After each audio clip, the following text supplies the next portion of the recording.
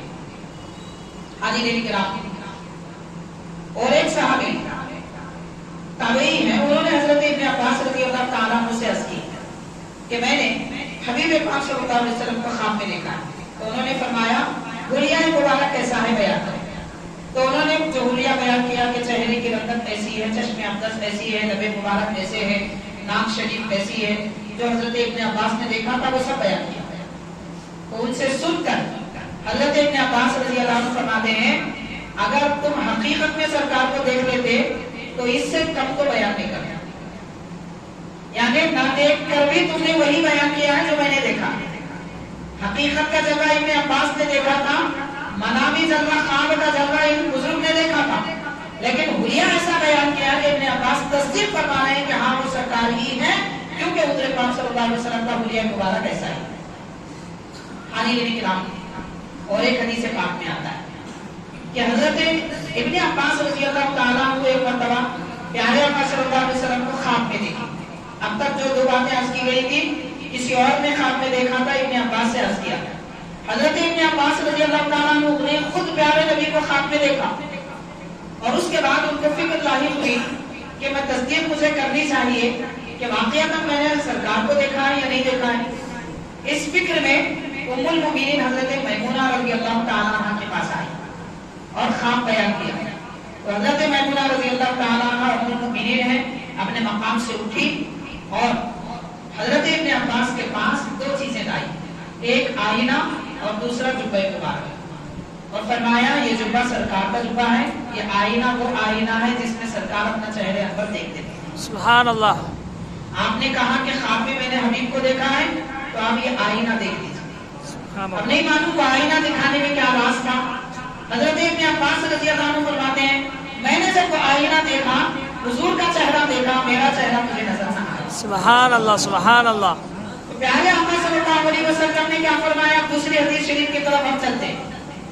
حبیب پاک نے فرمایا من رآنی فی المنام فسیرانی فی الیقظۃ، کہ جس نے مجھے خواب میں دیکھا وہ ضرور بیداری میں بھی دیکھ لے گا.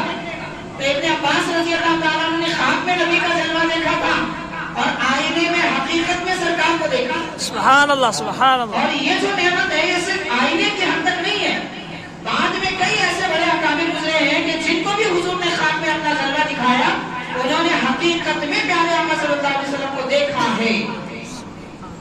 اب اس کے متعلق بہت سارے بزرگوں کے واقعات ہیں، میں انشاءاللہ 4 یا 5 بزرگوں کے واقعات آپ کے گوشے گزار کروں. حاضرین کرام، ماشاءاللہ جن کا نام سننے کے بعد روح تازہ ہو جاتی ہے، میری تو ہوتی ہے، آپ کی اس سے بڑھ کے ہوں گی. وہ اس لیے کہ حضرت سیدنا نظام الدین محبوب الہی رضی اللہ عنہ، سبحان اللہ. حضرت نظام الدین محبوب الہی رضی اللہ تعالیٰ عنہ کے متعلق آپ کی سیرت کی کتاب، قدیم کتاب میں غالباً 150 سال پہلے کی قدیم کتاب ہے، تو اس کتاب میں لکھا ہوا ہے کہ حضرت نظام الدین محبوب الہی رضی اللہ تعالیٰ عنہ کا یہ معمول تھا کہ آپ ہر چند دن میں عالیشان پکوان کرتے اور حضور پاک صلی اللہ علیہ وسلم کی خدمت میں ہدیہ پیش کرتے. جو لوگوں کو آپ پکوان کر کے کھلاتے تھے اس کا ثواب پیارے آقا صلی اللہ علیہ وسلم کی خدمت میں ہدیہ پیش کرتے. اور سیدھا سا مطلب اس کا یہ ہے کہ آپ نظر کرتے، نیاز کرتے، فاتحہ پیش کرتے. ویسے حضرت محبوب الہی رضی اللہ تعالیٰ عنہ کے لنگر سے ہر دن 2 مرتبہ 2000 لوگوں کو کھانا دیا جاتا تھا. سبحان اللہ. 2000 لوگوں کو کھانا دیا جاتا تھا، جبکہ آپ کے لنگر کھانے میں چاول کی ایک بوری نہیں ہوتی تھی، چاول کا ایک تھیلا نہیں ہوتا تھا، آٹے کی ایک بوری نہیں ہوتی تھی، مگر 2000 لوگ ہر دن صبح شام کھاتے. اسی کو کہتے ہیں فتوحات. اولیاء اکرام کو فتوحات ملتی ہیں. فتوحات کا مطلب ہماری اپنے سمجھ کے مطابق کہوں تو بینک بیلنس. ہمارا بیلنس بینک میں ہوتا ہے اور ان کا بیلنس اللہ کے پاس ہوتا ہے. سبحان اللہ سبحان وہ اللہ. رب پہ بھروسہ کرتے ہیں اور ہم غیروں پہ بھروسہ کرتے ہیں، اسی لیے غیر ہم کو لوٹ لیتے ہیں. کئی لوگ لوٹ گئے تو مگر اللہ تعالیٰ کے پاس اللہ کی ذات پر بھروسہ کیا جائے، غیب سے نعمتیں ملتی ہیں، ان نعمتوں کو فتوحات کہتے ہیں. بعض لوگ عملیات کر کے فتوحات حاصل کرتے ہیں مگر اس کو فتوحات نہیں کہتے، اس کو دستے غیب کہتے ہیں اور وہ ہمیشہ باقی نہیں رہتا. مگر فتوحات جب ایک مرتبہ اس کا دروازہ کھل جاتا ہے ہمیشہ باقی رہتا ہے.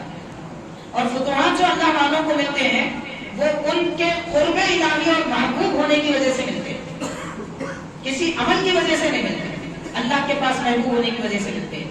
تو حضرت نظام الدین اولیاء محبوب الہی رحمۃ اللہ علیہ نے ایک مرتبہ عالی شان پکوان فرمایا، آپ کے مریدین آئے، عرض کرنے لگے حضرت اب تقسیم کر دے لنگر، تو حضرت نے فرمایا نہیں ابھی رک جاؤ۔ پھر کچھ دیر کے بعد آئے، کہنے لگے کہ حضرت وقت ہو چکا ہے، لوگ انتظار میں، کیا ہم کھانا تقسیم کر دیں؟ فرمایا نہیں ابھی رک جاؤ۔ تیسری مرتبہ پھر لوگ آ کر عرض کرتے ہیں تو آپ نے فرمایا کہ دیکھو میں وہ چیز دیکھ رہا ہوں جو تم نہیں دیکھتے، اور اس کے بعد فرمایا میرے برادر طریقت حضرت صابر پاک کلیوی رحمۃ اللہ علیہ نے نبی پاک صلی اللہ علیہ وسلم کی خدمت میں ہدیے کے طور پر، نظر اور نیاز کے طور پر بھنے ہوئے تھوڑے سے چنے ہدیے میں پیش کیے، لوگوں میں تقسیم کیے، اس کا ثواب حضور کی خدمت میں پیش کیا۔ تو چنے حضرت نے پیش کیے ہیں، اور پیارے آقا صلی اللہ علیہ وسلم کی تمام تر توجہ، الطاف و کرم اور رحم انہی کی طرف ہے۔ اب جب سرکار اس طرف متوجہ ہے پھر میں اپنی نیاز کیسے پیش کرتا ہوں؟ اس لیے میں انتظار کر رہا ہوں کہ سرکار کی توجہ ادھر سے کچھ ہٹ جائے اور میری طرف کی ہو جائے تو میں نظر پیش کروں۔ سبحان اللہ۔ حاضرین کرام، اس سے دو تین باتیں معلوم ہوتی ہیں۔ پہلی بات یہ معلوم ہوتی ہے کہ اللہ والے جو نظر کرتے ہیں، نیاز کرتے ہیں، فاتحہ دیتے ہیں، جب تک کہ اس کی قبولیت دیکھ نہ لیتے تب تک نہیں کرتے۔ دوسری بات یہ معلوم ہوتی ہے کہ نظر و نیاز کوئی بناوٹی چیز نہیں ہے کہ ہم نے ایک فارمیلٹی کے طور پہ کر لی، لوگوں کو کھلا دی اور خوش ہو گئے، چلو لوگ کھا لیے، مسئلہ ایسا نہیں ہے۔ وہ قبول ہونے کے بعد لوگوں کے لیے فائدہ بخش ہوتا ہے، اور قبولیت کے بغیر فائدہ بخش نہیں ہوتا۔ تو ہم جو فاتحہ پیش کرتے ہیں اس کی اہمیت کیا ہے یہ سمجھنے کی ضرورت ہے۔ ایسا نہیں ہمارے باپ دادا کرتے تھے ہم کر رہے ہیں، نہیں، باپ دادا نہیں، باپ دادا کے احسان فرمانے والے بڑے بڑے اکابر نے یہ عمل کیا۔ حاضرین کرام، تیسری بات یہ معلوم ہوئی کہ جو عمل اخلاص سے کیا جاتا ہے اس کو پیارے آقا صلی اللہ علیہ وسلم بڑی رحمت کے ساتھ میں اور بڑے کرم کے ساتھ میں قبول فرماتے ہیں۔ تو وہ اخلاص چاہے بھنے ہوئے چھوٹے چنے میں ہو، چاہے عالیشان پکوان میں ہو، اخلاص شرط ہے۔ اس لیے جو عمل کیا جائے خلوص سے کیا جائے، دنیا کا مقصد نہ ہو کہ لوگ ہماری تعریف کریں، یہ مقصد نہ ہو کہ چلو کھلائیں گے تو نام ہو جائے گا، یا کوئی اور مقصد، کوئی بھی دنیا کا مقصد نہ ہو۔ مقصد صرف ایک ہو کہ ہم اگر کھلا رہے ہیں، پلا رہے ہیں، کہہ رہے ہیں، سن رہے ہیں، سنا رہے ہیں، جو بھی عمل کر رہے ہیں، مقصد صرف ایک ہو کہ اللہ اور اس کے رسول راضی ہو جائے۔ یہ سلیقہ حضرت محبوب الہی رضی اللہ تعالیٰ عنہ عطا فرما رہے ہیں۔ اور اس کے بعد یہ واقعہ بیان کرنے کا اصل مقصد یہ ہے کہ 7 صدیوں کے بعد بھی پیارے نبی صلی اللہ علیہ وسلم کو بیداری میں اولیاء اللہ بزرگان دین دیکھ لیا کرتے تھے۔ حاضرین کرام، ایک بزرگ کو ارشاد فرماتے ہیں کہ اگر ایک لمحے کے لیے بھی نبی کا جلوہ میرے آنکھوں کے سامنے نہ رہے تو پھر میں جی نہ سکوں گا۔ ایک لمحے کے لیے بھی سرکار کا جلوہ نہ رہے تو زندگی نہ گزار سکوں گا۔ یہ کیفیت ان بزرگوں کی ہوا کرتی تھی۔ حضور پاک صلی اللہ علیہ وسلم کس کو کس انداز سے اپنے کرم فرمائے کے جلوے دکھاتے ہیں۔ مصر میں ایک شخص تھے، مدینے پاک آئے، حضور پاک صلی اللہ علیہ وسلم کی زیارت کی۔ یہ بھی تقریباً 500 سال بعد کی بات ہے، حبیب پاک صلی اللہ علیہ وسلم کے 500 سال کے بعد کی بات ہے۔ تو پیارے آقا صلی اللہ علیہ وسلم کو انہوں نے خواب میں دیکھا اور ان کو دل میں آیا، وہ شخص ایسے تھے ماشاءاللہ دیندار تھے کہ ارے ایک مسئلے کے متعلق میں بہت پریشان تھا، شریعت بنانے والی ذات پاک موجود ہے، حضور سے ہی مسئلہ پوچھ لیتے ہیں۔ تو آ کر مسئلہ حضور سے پوچھتے ہیں خواب میں۔ پیارے آقا صلی اللہ علیہ وسلم نے ان کو مسئلہ سمجھا دیا لیکن ان کو سمجھ میں نہیں آیا۔ تو سرکار نے فرمایا کہ میں نے سمجھا دیا مگر آپ کو نہیں سمجھ میں آیا، کوئی بات نہیں، آپ اپنے وطن کو واپس لوٹ جائیے مصر، اور وہاں پر حضرت عبد الوہاب شعرانی ہیں، ان کو میرا سلام سنائیے اور یہ کہہ دو کہ یہ مسئلہ آپ کو سمجھا۔ سبحان اللہ۔ تو کرم فرمائیاں دیکھیے حبیب پاک صلی اللہ علیہ وسلم کی، خواب میں بھی جب کسی کو جلوہ دکھاتے ہیں اس وقت کے اکابر علماء کا نام لے کر ان کو سلام بھی حضور پہنچاتے ہیں۔ تو وہ کتنے خوش نصیب تھے جن کو سرکار نے سلام فرمایا ہے، اور کیا مقام ان کا ہوگا ہم اس کا اندازہ کر سکتے ہیں۔